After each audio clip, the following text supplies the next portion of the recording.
저희가 지금 계속 성부, 성자 하나님에 대해서 고백하였다면 이제 성령 하나님을 고백합니다. 기억하십니까? 저희가 거의 첫 시간에 이 사도신경 안에는 다양한 주제가 있는데 크게는 3개로 볼 수 있겠고 좀 더 세분하자면 5가지가 있다. 성부, 성자, 성령, 또 성교회, 성도. 저희들이 지금 성령을 하고 있습니다. 이제 남은 것은 성령, 또 교회, 성도가 되겠죠. 특별히 성령에 대해서는 굉장히 짧게 언급하고 있습니다. 하지만 짧게 언급했다고 해서 저희들이 그렇게 쉽게 간과해서는 안 되겠죠. 여러분, 나는 성령을 믿으며, 결국 이것은 나는 성령을 믿습니다. 이것을 좀 줄여놓은 말이 되겠습니다. 여러분, 성령 하나님을 믿으십니까? 근데 어떤 분들은요, 성령 하나님을 안 믿는 분들이 계세요. 그러니까 보혜사 성령님을 예수 그리스도가 우리에게 보내주셨다고 하는데, 그래서 우리가 교회를 세우고 우리 성도들이 살아감에 있어서 이 보혜사 성령 하나님을 제대로 알지 못하고 때로는 부인하는 분들도 있습니다. 아마 여러분들 혹 나중에 어떤 지인들과 얘기하는 중에 성령 하나님을 부정하는 신자들을 만나실 수도 있습니다. 제가 학교 다닐 때에 선교단체에 있었는데요. 그 선교단체에 같이 있던 동기가 이제 대학 잠깐 1년 정도 휴학하고 어학연수를 가고 싶다는 거예요. 근데 어학연수가 잘 안 되는 과정 가운데 기도를 했겠죠. 하나님, 제가 이 외국어를 좀 배우고 싶습니다. 근데 우연찮게 어떤 선교사님하고 연결이 됐어요. 그러니까 외국인 선교사님인데 한국에 와서 사역을 하시는 거예요. 지금 제가 정확히 기억은 안 나는데 경기도 한 곳에 그 선교센터가 있다고 들었습니다. 그래서 그 친구는 거기서는 다 생활을 영어로 하다 보니까 내가 외국에 나갈 형편은 안 되고 그곳에 갔죠. 근데 그곳에 가서 아침부터 저녁까지 성경 공부하고 또 영어 회화 공부하고 함께 친교하고, 그러니까 신앙을 단련해서 유익은 있었는데요. 그렇게 딱 1년 지나고 나왔는데 뭐가 좀 달라졌습니다. 한 번은 그 친구가 복학을 해서 제가 기숙사, 그 친구가 울산 친구인데 그 방에서 이런저런 얘기를 하는데요. 대뜸 그러는 거예요. 도하나, 성령 하나님이 지금 이 시대에 역사하신다고 생각하니? 성령 하나님이 일하신다고 생각하니? 근데 그게 틀렸다는 거죠. 성령 하나님은 그 초대교회 사도행전이 막 기록되었을 당시 그때 이후로 성령님은 일하시지 않는다는 겁니다. 그러한 신학 사상을 가진 선교사, 팔았는 선교사들이 그렇게 센터를 만들어 놓고 젊은 대학생들에게 어학연수 하자고. 심지어는 저희 선교단체의 이제 선배 형님인데 이제 간사를 하겠다고. 그러니까 사역자예요. 선교단체에서 학생들에게 말씀을 같이 공부하고 기도해주고 영적 지도해줄 수 있는 어떻게 보면 전도사 비슷한 거죠. 간사가 되겠다고 했던 한 형님도 미국에 가서 공부를 하고 싶었는데 그게 잘 안 됐나 봅니다. 근데 공교롭게도 제 동기 친구가 갔던 그 단체에 들어가서 또 시간을 보낸 거죠. 영어 공부하겠다고. 여러분, 우리 한국에서는요, 이 영어가 필요하면서도 한편으로는 위험할 수 있는 함정이 됩니다. 그 안식일을 하는 안식교, 거기서도 그 영어 학원을 운영하지 않습니까? 모르십니까? 그 외국 선교사님들이 와서요, 영어 가르쳐 준다고 하면서 우리 아이들, 청소년들 포교 활동합니다. 그러니까 우리는 일석이조 아닌가? 영어도 배우고 성경도 배우면 거기에 함정이 있습니다. 그렇게 그 형도 1년 갔다 오더니 성령을 부정하는 거예요. 물론 나중에 한참 지나서는 내가 잘못됐구나 해서 이제 그 형님은 총신대학교에 들어가긴 했죠. 이 시대의 사람들이 왜 성령 하나님을 인정하지 않으려고 할까요? 그것은 성령을 마치 어떤 하나의 특별한 형태로 인식하려고 하기 때문에 그렇습니다. 제가 오늘 여기에다가 적어놨죠. 성령 하나님의 밑줄, 무엇을 분명히 해야 한다. 여기에서는 인격성이라 하겠습니다. 인격성. 그러니까 저희가 이제 신앙의 언어로 성령 충만이라는 단어를 많이 쓰죠. 그러니까 그것이 우리 한국교회에 굉장히 의미 있는 단어였기 때문에 우리는 계속 사용하고 있습니다. 그러니까 성령 충만, 성령 하나님이 정말 내 안에서 흘러넘치는 그 깊은 친밀한 관계, 그 사랑이 충만함. 여러분, 사랑이 충만하다는 것은 그 관계성에서 이루어지는 것 아니겠어요? 나와 내 아내가, 나와 내 자녀가 서로 친밀할 때 사랑이 충만한 것이죠. 그러니까 성령 충만 역시 사실은 성령 하나님과 우리 성도가, 신자가 친밀할 때 그 누리는 것이 충만입니다. 근데 알게 모르게 어떠한 선입견이 있냐면 마치 휴대전화 충전지처럼 우리가 성령을 충전해서 사용하는 것처럼 그 에너지라는 개념으로 자꾸 사용하는 분들이 있어요. 근데 성령은 하나님이시고 인격성이 있습니다. 내가 성령을 많이 충전할 수 있고 어떤 사람은 성령의 양이 적고 이렇게 생각하시면 안 된다는 거죠. 그러니까 우리는 자꾸 그런 식으로 성령을 인식하고 그러면 성령이 가득 찼을 때에 나한테서 뭔가 특별한 이상한 기이한 현상이 나타나야 한다고 자꾸 생각하다 보니까 예를 들면 뭐 방언이라든가 병고침이라든가 축기라든가 이런 것들이 나타나야 된다고만 생각하다 보니까 이 인격성을 자꾸 놓쳐버리는 것이죠.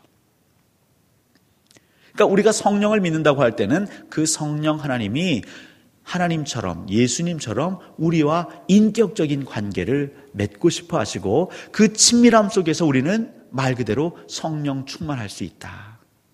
이제 그런 이해를 여러분들이 반드시 가지셔야 합니다. 381년 콘스탄티노플 공유의 신조에서 이 성령에 대한 언급을 좀 더 구체적으로 언급했다고 합니다. 그러니까 저희들이 믿고 있는 교리들, 특별히 성부, 성자, 성령에 대한 교리들이 이제 이 초대교회를 거쳐서 교회사에서 이제 한 번씩 정리를 합니다. 교부들이. 왜냐하면 중구난방 놔둘 수 없기 때문인 것이죠. 또한 다양한 신학 사상, 이단 사상을 가진 자들이 등장하면서 그러면 정말 건강하고도 건전성 있는 교리를 한번 정리해 봅시다. 그래서 니케아 공회가 325년에 모였었는데요. 그때의 성령에 대해서 좀 미진하다 생각됐는지 콘스탄티노플 공회에서는 그 부분을 좀 더 구체적으로 언급하는데 그 첫 번째가 굉장히 의미가 있습니다. 제가 굵은 글씨로 해놨는데요. 성령은 무엇라고 언급했다고요? 살리는 자. 그러니까 생명과 언급을 시켜서 성령을 이해하려고 했습니다.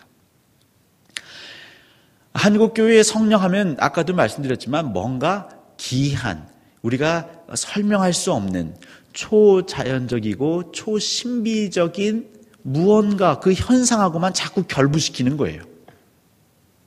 근데 그것은 성령의 사역을 우리가 이렇게 한정시키는 오류를 범하는 겁니다.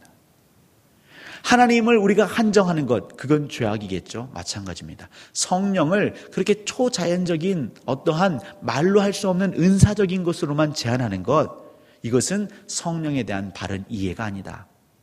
더 폭넓게 성령은 살리는 자이다. 근데 여기서 살린다라고 할 때에는 생명인데요. 이 생명은 단순히 우리가 죽은 자, 우리의 심령이 죽은 자, 그 사망 권세 가운데 있던 우리가 예수 그리스도의 그 복음을 깨달아 그 성령의 도우심이 있어야 되죠. 그 성령의 도우심으로 우리의 영혼이 거듭나는 상태, 하나님과의 그 관계가 회복된 상태, 그 영원한 생명도 포함되지만 그걸로 국한되지 않고 실제로 우리 눈앞에 펼쳐져 있는 이 땅의 생명과도 연관되어 있다.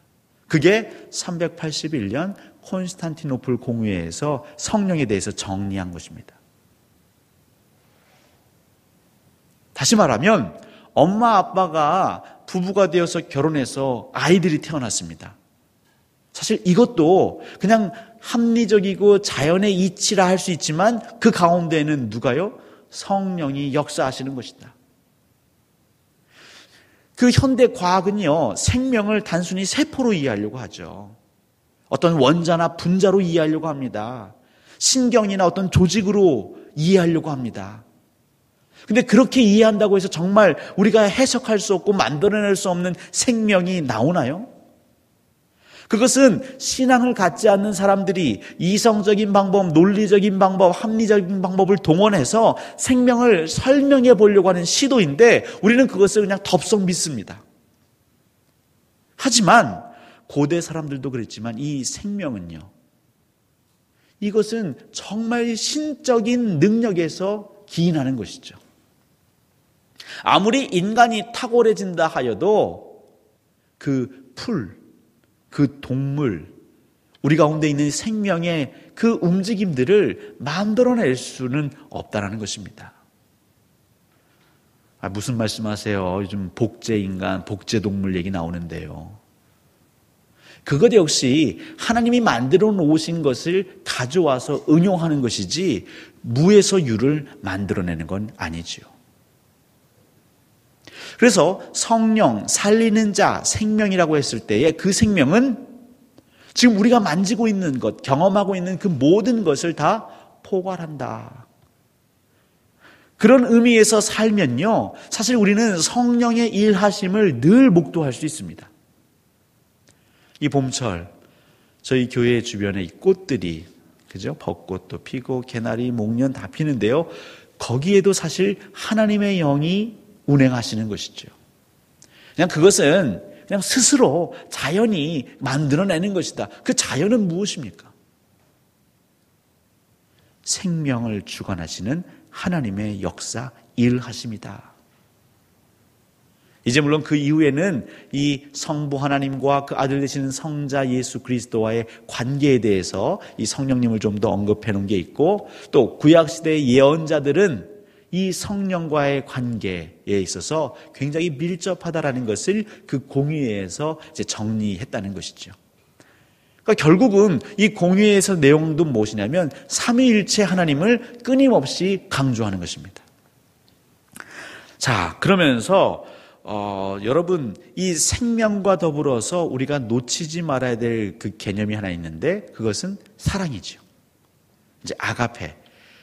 여기서 말하는 아가페는 신적인 사랑 아니겠습니까? 그러니까 이 신적인 사랑 역시 따지고 보면 성령의 역사다. 그렇게 이해를 해야 저희들이 사실 이 신비적인 것들을 더 가까이 접근할 수 있습니다. 사랑. 제가 적어놨지만 사랑은 사랑이신 하나님, 요한일서에 나오죠. 그 밑줄은 사랑이신 하나님입니다. 이 사랑이라는 것은 사랑이신 하나님 스스로 영의 활동에 현재한다는 사실을 뜻한다. 그러니까 사랑이 되시는 하나님께서 우리의 관계 가운데서 활동하실 때 일어나는 현상이 사랑이라는 거죠. 희생, 헌심, 나눔, 낮아짐, 이것이 다 사랑에서 기인하는 것인데요. 이것은 사랑이신 하나님의 영이 활동하지 않으면 나타날 수 없다는 겁니다. 그러니까 인간, 우리 죄악된 인간, 탐욕이 많은 인간, 욕심이 많은 인간, 이 인간을요, 교육하지 않고 그냥 놔둬 보십시오. 어떻게 살까요? 철저히 죄의 속성에 따라서 약육강식, 적자생존, 약자에게는 강하고 강자에게는 비굴하고, 내가 조금이라도 더 편해지기 위해서 남을 착취하고, 누군가를 밟고 올라가고 싶어 하지 스스로 누구보다 낮아지려고 할까요? 절대 그렇지 않죠. 그 모성애는요, 사실 그 모성애 역시 하나님께서 생명을 이어가시기 위해서 우리에게 주시는 성령의 역사다. 누군가를 위해서 나 자신을 희생하는 것, 섬기는 것, 나누는 것, 이 신적인 사랑 역시 성령의 일하심이다. 그래서 성령의 일하심을 꼭 예수 그리스도께서 하나님 나라에 올라가시고 그 이후부터 된 것이 아니라, 아까 콘스탄티노플 공회에서는 구약의 예언자들과 그 성령의 관계를 언급했다고 했죠. 그러니까 그 창세 전부터 사실 성령 하나님도 함께 일하셨다라는 것을 드러내고 있는 것이죠. 그러니까 우리가 나누는 사랑, 예수 그리스도를 알지 못하지만 그 선남 선녀가 서로 사랑하는 것, 여기에도 성령 하나님의 일반 은총이 있는 것이죠. 저희들이 늘 배워서 알지만 이 땅에 하나님께서 주시는 은혜, 그 은총, 이 뒤에는 이제 사역이란 이름으로 나옵니다. 거기에는 무엇이 있습니까? 일반 은총과 특별 은총이 있다. 일반 사역과 특별 사역이 있다. 일반 계시와 특별 계시가 있다. 여기서 일반이라고 하면 하나님을 아는 자나 모르는 자나 예수 그리스도를 영접하나 그렇지 못한 자나 이 땅에 생명을 가지고 태어난 자들에게 공이 주시는 하나님의 선물인 것이죠. 또 그들을 향하여 하나님이 일하시는 그 땀 흘림이 일반 사역이 되겠죠. 그러니까 서로 사랑하는 그 안에도 엄밀히 말하면 하나님의 영이 일하시는 것이죠. 그렇지 않고서는 내 것을 나누어 줄 수 없습니다. 왜요? 우린 죄인이기 때문에 그렇습니다. 욕심 많은 자이기 때문에 그게 쉽지 않은 것이죠. 근데 그 욕심을 억눌러가며 절제하며 인내하며 내 것을, 내 생명을, 내 땀을, 내 물질을, 내 시간을 나누어 준다? 이거는 하나님의 일하십니다. 그러니까 우리 믿는 그리스도인은 여기에 대한 이해가 분명해야 한다는 것이죠. 그렇게 보면 이 세상은 지금도 하나님의 영이 굉장히 왕성하게 일을 하고 있는 것이죠. 우리는 성령이 역사하지 않는 것 같아요. 뭔가 좀 뜨거워야 될 것 같고 뭔가 좀 으쌰으쌰해야 될 것 같은데 저희들은 그냥 늘 잠잠해요. 좀 답답해요. 좀 성령 충만하고 싶은데. 그러니까 거기에는 무엇이 있다고요? 우리가 성령을 너무 국한시켜서 한정되게 이해하고 접근하는 우리의 태도가 있다는 것이죠. 한번 사람이 조급해지기 시작하면요, 그 시야가 좁아지기 시작하면요, 더 조급증이 생깁니다. 더 오래 참을 수 없습니다. 근데 작은 것에서부터 의미를 발견하는 사람, 정말 성령에 대한 전 이해를 통하여, 균형 잡힌 이해를 통하여 이 봄에 그 피어나는 꽃들을 통해서도 성령 하나님이 일하시는구나, 하나님의 영이 일하시는구나, 그렇게 이해하기 시작하는 사람들은요, 더 성령과 친밀해지겠죠. 그러는 가운데 때로는 하나님 필요하시면 우리의 유익을 위해 더 큰 은혜나 은사, 특별한 은사를 주시는 겁니다. 하루아침에 성령을 주시지 않으세요. 그 초대교회 성도들도요, 기다렸지 않습니까? 그 막연한 기다림. 하지만 불안하고 초조한 것이 아니라 말씀을 꼭 붙잡고 기다림 속에 그때 당시에는 하나님이 그 순간 필요하기 때문에 불의 혀가 갈라짐처럼 또 강한 바람이 휘몰아치며 그들의 입술에서 각기 다른 난곡 방언이 나온 것 아니겠습니까? 그 제가 좋아하는 찬양곡이 하나 있는데요. 그것은 굉장히 가사가 단순합니다. 사랑의 나눔이 있는 곳에 하나님께서 계시도다. 들어보신 적 있으십니까? 계속 반복되는 거죠. 사랑의 나눔 있는 곳에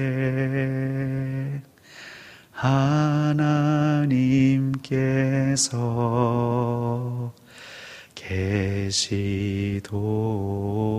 계시도다. 들어보신 적 있으시죠? 이게 굉장히 신학적인 찬양이었습니다.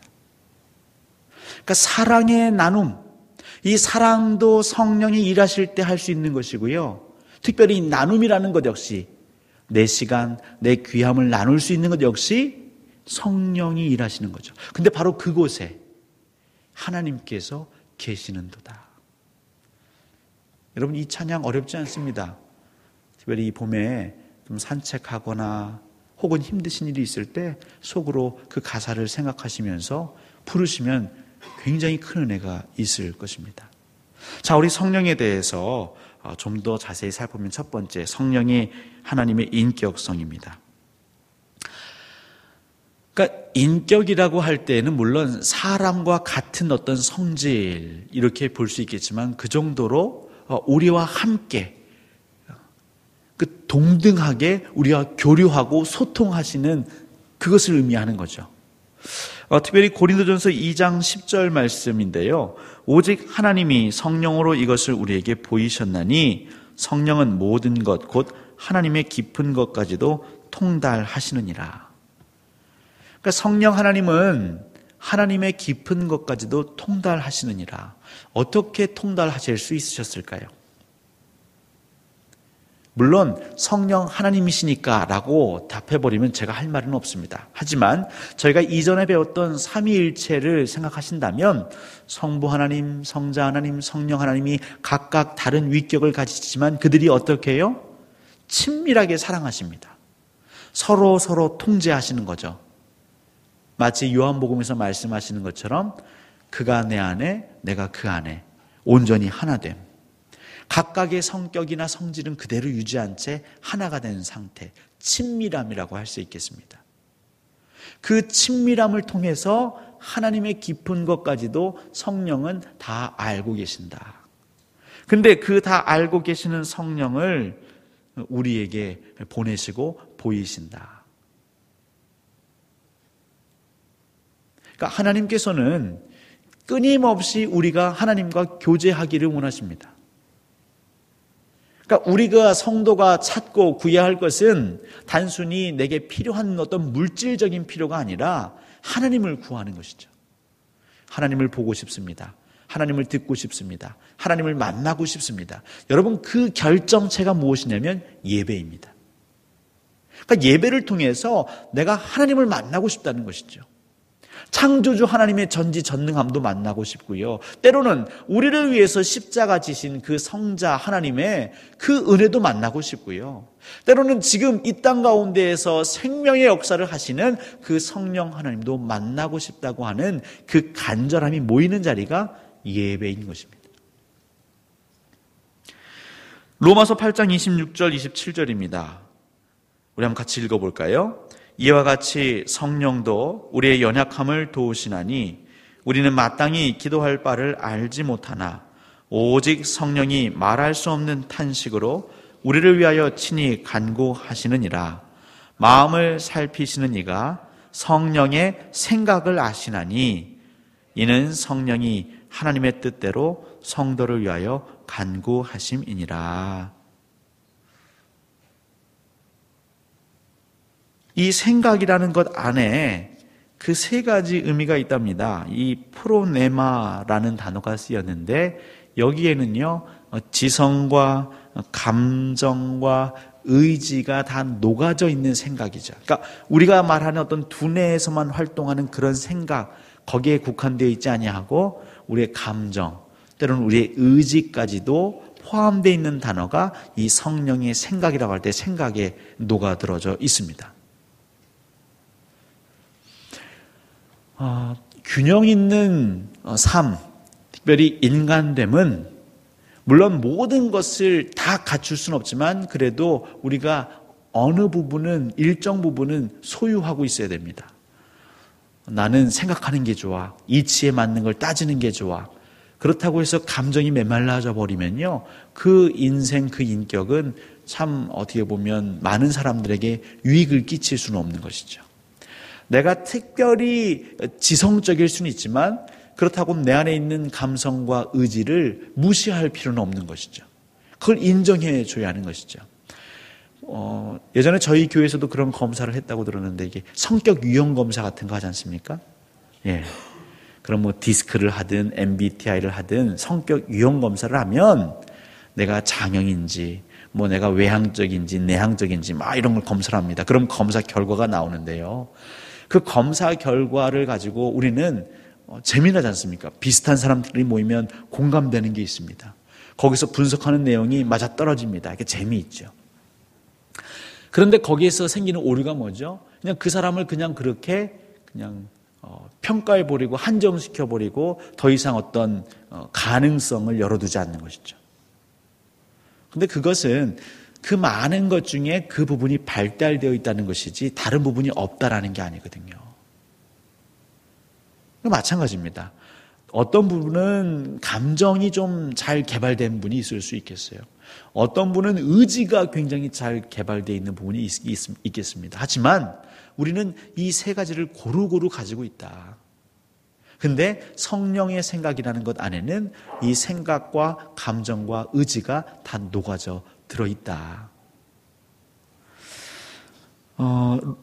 이번엔 이제 성령 하나님의 사역인데요. 아까 말씀드린 것처럼 일반 사역과 특별 사역이 있겠습니다.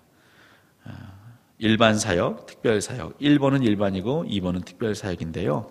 특별히 일반 사역, 창세기 1장 2절, 이 밑줄에는 뭐가 들어갈까요? 하나님의 영이죠. 하나님의 영은 수면 위에 운행하시니라.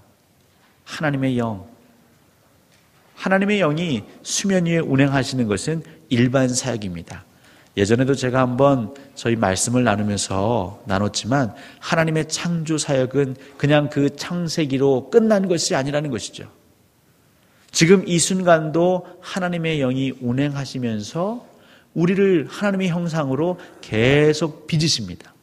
토기장이 되시는 하나님께서 우리를 끊임없이 빚으십니다. 그러니까 그것을 느끼는 삶은 행복한 것이고요. 그것을 인정하지 않으면 늘 답답한 것이지요. 시편 33편 6절입니다. 여호와의 말씀으로 하늘이 지음이 되었으며 그 만상을 그의 입 기운으로 이루었도다. 그의 입 기운. 생기라고도 우리 창세기에 표현되어 있죠. 생기를 불어넣으시고 그의 입 기운으로. 그러니까 성부 하나님은 이 땅을 창조하기로 계획을 세우셨습니다. 그리고 말씀으로 창조하셨습니다. 말씀을 선포하셨죠. 그러더니 그 말씀이 이제 성령으로 하여금 운행하게 하셨어요. 그래서 생명이 없는 것에는 생명이 있도록 일하신 것이죠. 철저히 성부, 성자, 성령 삼위일체 하나님은 이 땅의 모든 생명체에게 은혜를 베푸셨습니다. 그리고 사실 지금도 그 은혜를 우리에게 주고 계시는 것이죠. 근데 문제는 점점 사회가 과학화되고 현대화되고 문명화되면 될수록 이 부분을 인정하지 않으려고 하는 것이죠. 아니 어떻게 생명이 하나님께서 옵니까? 엄마 아빠 유전자에서 오는 것이죠. 우리 세포가 분열하면서 오는 것이죠. 근데 그 세포에 누가 생명을 부여하고 있습니까? 그 핵이 움직이는 것은 누가 그렇게 하게 하는 것입니까? 우리 두뇌 안에서 수많은 전기 신호들, 그건 누가 그렇게 발생하도록 시동을 거신 걸까요? 우리 단백질을, 우리 몸을 구성하고 있는 그런 여러 가지 요소들을 합성해 놓는다고 해서 거기에 우리와 같은 생각과 감정과 의지와 하나님을 느끼려고 하는 이 영성을 담아낼 수 있을까요? 이 신비하고 말로 설명할 수 없는 생명을 정말 우리가 빚어낼 수 있을까요? 생명 경시 풍조는요, 단순히 한 생명을 우습게 한다는 걸 떠나서 이 생명을 묵상하지 않는다는 것입니다. 여러분들 그 생명체 하나만 깊게 묵상해 보십시오. 바라만 보십시오. 어쩜 이 작은 것이 움직일까? 그것을 곰곰이 씹고 또 씹으면요, 경이로움이 생깁니다. 그래서 의학 박사들 중에, 특히 의사들 중에 그 생명에 대한 탐구로 시작해서 무신론자에서 신을 믿는, 특별히 하나님을 믿는 자들이 생겨난다고 하죠. 하나님이 지지 않으셨다라는 이론들을 배우는 것보다 하나님을 믿어버리면 이 모든 것이 한순간에 풀려버리니까요. 시편 104편 29절부터 30절입니다. 주께서 낯을 숨기신 즉 그들이 떨고 주께서 그들의 호흡을 거두신 즉 그들은 죽어 먼지로 돌아가나이다. 주의 영을 보내어 그들을 창조하사 지면을 새롭게 하시나이다. 특별히 여기서 주의 영을 보내어 지면을 새롭게 하시는 그 사역에는 우리가 활동하는 정말 수많은 영역까지도 포함시키면 좋겠습니다. 다양한 배움, 문화 예술 영역, 특히 문화 예술 영역 그렇죠. 우리 사람들에게 영감을 주는 그 인문학이라든가 예술이라든가 여기에도 주의 영이 일하십니다. 거꾸로 얘기를 하면요, 그런 영역에 원수 마귀의 영이 개입할 여지가 굉장히 많은 것이죠. 그래서 우리가 대중문화를 접할 때에 왜 우리 자라는 아이들에게 조심하라고 하느냐? 단순히 그냥 대중문화, 어떤 문화적인 코드나 기호를 우리 아이들이 받아들이는 게 아니라 그걸 통해서 잘못된 잘못된 원수 마귀의 그 함정에 빠질 수 있기 때문에 그런 것이죠. 그렇다면 우리는 그 대중문화를 다 끊어버려야 되느냐? 인간이 만들어 놓은 문화예술 분야에서 우리가 발길을 다 거둬들여야 되느냐? 우리도 문명과 떨어져서 어느 한 들판에서 우리 마을을 만들어서 뭐 아미시 공동체처럼 옛날 복장 입고 그런 원시 시대는 아니지만 그 근대적인 삶을 살아야 하느냐? 그렇게 해서 할 수 있겠지만 우리는 또 다르게 할 수 있는 것이죠. 귀신들이, 원수 마귀들이 아무리 그런 문화를 자기들이 주물럭거리려고 할 때에 우리 그리스도인들은 바로 그 영역에 주의 영을 불어넣을 수 있는 것입니다. 성령께서 일하실 수 있도록 기도하는 것이고 또 성령 하나님의 일하심을 기대할 수 있는 것이죠. 그러니까 우리 그리스도인들에게는 사실 그 수준까지 가야 되는 거죠.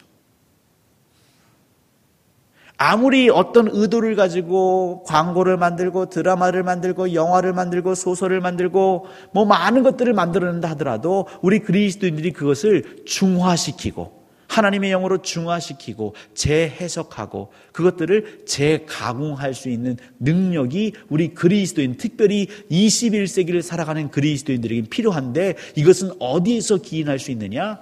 하나님의 영, 주의 영의 도움이 너무 필요하다는 것이죠. 그러니까 무조건 안 돼. 이것도 안 돼. 저것도 안 돼가. 그럼 그것을 어떻게 하나님의 도구로 우리가 바꿀 수 있을까? 이 성령 충만함은 바로 그런 데서 드러나는 것입니다. 예, 오늘 특별 사역까지만 하고 이 특별 사역, 이 특별히 구원과 관련된 사역을 우리 이제 특별 사역이라고 하는데요. 특별히 여기서 이제 성령께서 하시는 역할은 이 밑줄에 뭐가 들어갈 것 같으십니까? 뭘 깨닫게 할까요? 구원과 관련해서 성령께서 죄를 깨닫게 하시는 거죠. 이것이 큰 은혜입니다. 제가 예전에 어떤 한 영화를 봤는데요. 그 영화에 등장하는 주인공이 기적이 필요해요. 왜냐면 엄마를 살려야 되는데 의사 선생님이 얘기하시기를 엄마가 살아나는 것은 기적이 아니면 할 수 없다. 그러니까 기적이 필요하다고 해서 그럼 어떻게 하는 게 기적입니까? 그 아이가 굉장히 좀 단순하거든요.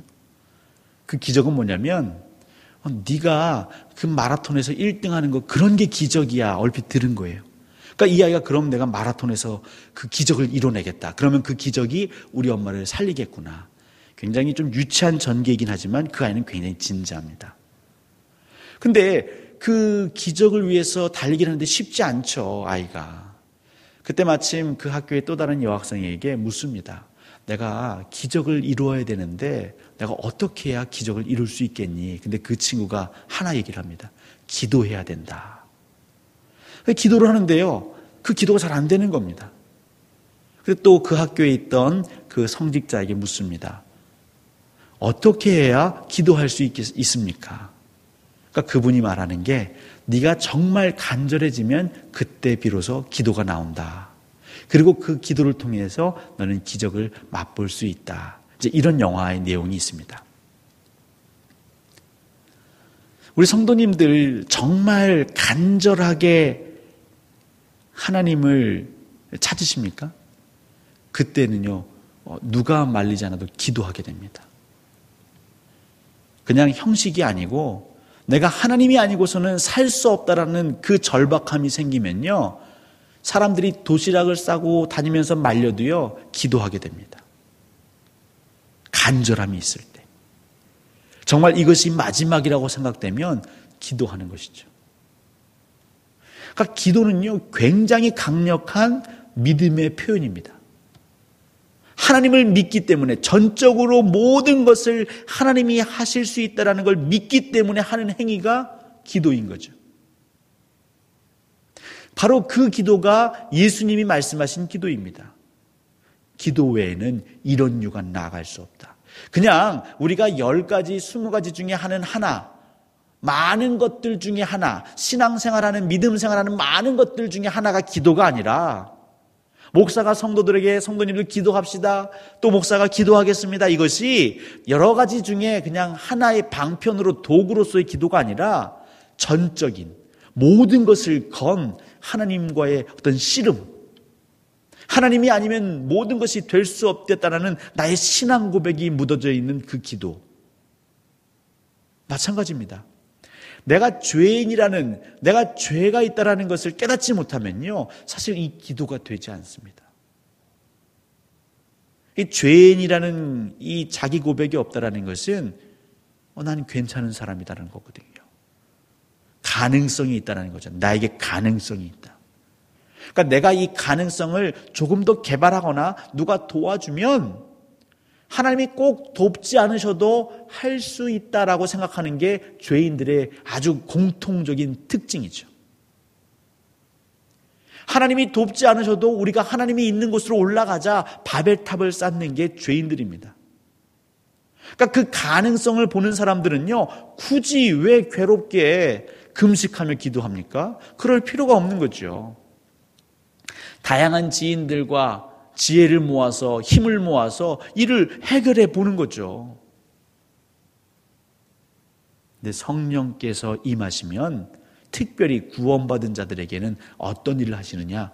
죄를 깨닫게 하신다는 거죠. 철저히 나는 죄인이다. 이러면 우리 스스로가 조금 볼품 없어질지 모르겠지만 거기에 은혜가 있습니다. 나에게는 1%의 가능성도 없다. 단 예수 그리스도 안에 거할 때 성령님이 함께 하실 때에는 무한한 가능성을 가질 수 있는 것이죠. 그게 우리 개혁 신학입니다. 우리 인간은 죄인이다. 하지만 성령 하나님께서 죄인임을 인정케 하시면 그러면 우리는 죽을 수밖에 없고 가능성이 없기 때문에 생명을 향하여 가능성을 향하여 할 수 있는 게 무엇입니까? 하나님의 전적인 은혜를 구하는 것밖에 없죠. 그렇게 하나님께로 나아가는 전적인 나아감, 그 기도, 그 순종의 삶, 그때 하나님이 일하시지 않습니까? 성경이 기록된 건 다 그 패턴입니다. 우리가 좀 여유를 부리면서 하나님 도와주셔도 좋고요. 안 도와주시면 어쩔 수 없고요. 그렇게 해서 하나님 역사하신 적이 한 번도 없지요. 철저히 하나님 앞에 다 꿇어 엎드렸을 때 때로는 성경에서는 그래서 강제적으로 하나님이 상황들을 만들어 가시잖아요. 그 사람이 완고한 사람이 처절하게 하나님 앞에 엎드려지는 상황을 만들어 가시잖아요. 이 성령의 역사, 우리 죄를 깨닫게 하는 역사, 이거 굉장히 중요한 사역인 것이죠. 그럴 때 비로소 우리는 하나님을 진실되이 찾을 수 있는 것입니다. 사도행전 2장 36절 37절입니다. 그런즉 이스라엘 온 집은 확실히 알지니 너희가 십자가에 못 박은 이 예수를 하나님이 주와 그리스도가 되게 하셨느니라 하니라. 그들이 이 말을 듣고 마음에 찔려 베드로와 다른 사도들에게 물어 이르되 형제들아 우리가 어찌할꼬 하거늘. 마음에 찔림이 많은 그 심령이 제일 행복한 심령입니다. 제가 은혜 충만했을 때가 몇 번 있었는데요. 사실 지금도 은혜 충만해야 되는데, 제 초등학교 때 그때 저희 강도사님, 제가 고신측 교회를 다녔기 때문에 전도사님도 계셨지만 강도사님도 계셨어요. 그 강도사님이 설교에 뭐라 하셨냐면 여러분들이 잠언을 읽으면 하나님을 기쁘시게 하는 삶을 살 거예요. 이 얘기를 설교 때 하셨어요. 그러니까 어린아이 같은 심령이니까 우리 강도사님 말씀을 듣고 잠언을 읽기 시작했습니다. 근데 그 잠언을 읽는데요, 저는 너무너무 나쁜 사람인 거예요. 특별히 제가 제 동생 1살 차이 나는 제 남동생을 너무 못살게 굴였는데요. 제가 그 잠언을 읽고 정확한 기억 안 나요. 한 2, 3주 정도는 제 동생에게 착하게 행동을 했던. 하지만 한 달 지나서는 다시 예전과 같았다라는 슬픈 얘기가. 우리가 하나님 말씀을 들으면서 내 마음이 찔리는 것, 내가 하나님 말씀을 읽으면서 내 심령이 찔리는 것, 여러분 이것이 은혜입니다. 그 순간 성령님이 일을 하고 계시는구나, 여러분 그렇게 해석하시면 100%입니다. 반대로요, 내가 말씀을 읽고 말씀을 듣고 공부하면 할수록 야, 이거는 우리 아버지가, 내 남편이, 내 아내가, 내 자식이 그분이 들어야 되는데 라고 한다면 그분은 사실 성령님과 관계없는 그냥 종교행위, 종교생활 하고 있는 확률이 굉장히 높습니다. 성령의 일하심은 우리 각 사람의 심령을 찔러 쪼개시는 거죠. 내 마음이 찔리도록 하시는 겁니다. 바로 그 성령을 믿을 때 그 성령 하나님이 우리 가운데 일하시는 것입니다.